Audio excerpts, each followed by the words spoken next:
Hello les amis, je vous retrouve pour une nouvelle vidéo sur le football et la Coupe du Monde 2026 et je vais vous présenter le débrief en statistique du match Curaçao contre Côte d'Ivoire, un match qui avait lieu ce jeudi 25 juin pour le compte de la troisième et dernière journée dans le groupe E.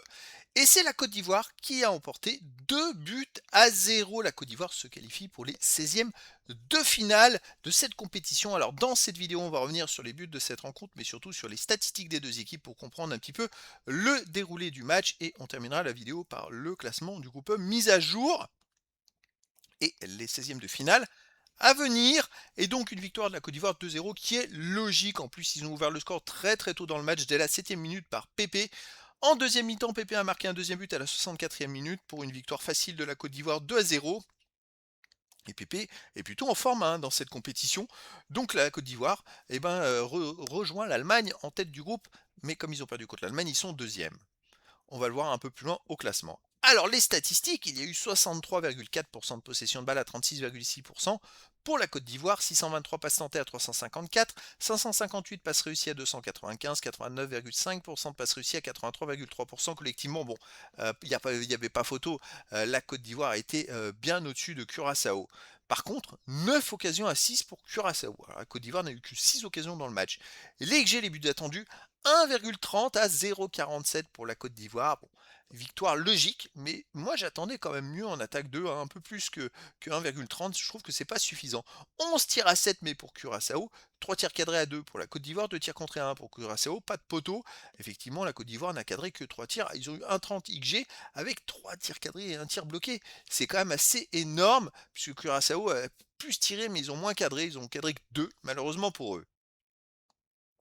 Les autres statistiques, 2 hors-jeu à 1 pour Curaçao, 6 corners à 4 pour la Côte d'Ivoire, 16 centres à 15 pour la Côte d'Ivoire, 15 interceptions à 12 pour Curaçao, un tacle à 17 pour Curaçao, 47 duels gagnés à 45 pour Curaçao. Les stats sont très très très équilibrés.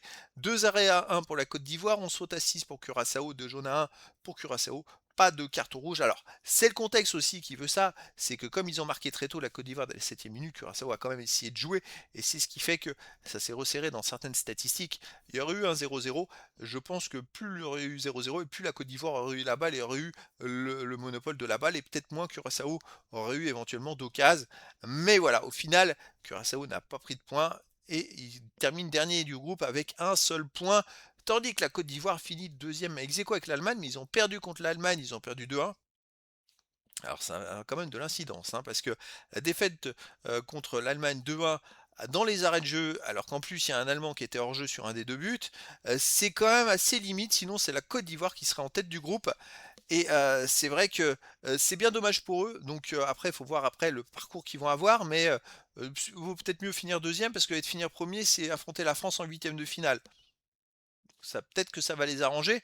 Moi, je suis pas mécontent vu qu'en match amical, ils ont battu la France. Je suis pas mécontent qu'on les évite un petit peu. Donc, en tout cas, la Côte d'Ivoire finit quand même avec 2 victoires et une défaite dans cette phase de poule et se qualifie. Curaçao est donc éliminé. On va aller voir les 16e de finale puisque la Côte d'Ivoire est deuxième dans le groupe E et le deuxième du groupe E va affronter le deuxième du groupe I, le deuxième de la France. Donc, s'il vous plaît, le Norvège-France de demain, il a vraiment une grosse incidence là-dessus. Et si la France fait match nul ou gagne, ils seront premiers. S'ils perdent contre la Norvège, ils seront deuxièmes et ils affronteront la Côte d'Ivoire. Alors, est-ce que c'est mieux d'affronter la Côte d'Ivoire que de finir premier, d'affronter un troisième et ensuite de se taper l'Allemagne? Je sais pas. Faut voir après l'Allemagne et ainsi de suite. Mais en tout cas, c'est la possibilité. En tout cas, il y aura un Côte d'Ivoire ou Norvège ou France.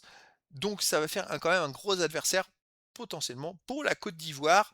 Donc voilà, c'était le débrief en statistique du match Curaçao contre Côte d'Ivoire. Un match qui s'est terminé par la victoire de la Côte d'Ivoire. 2 buts à 0. Voilà les amis, je vous dis à très bientôt pour une nouvelle vidéo.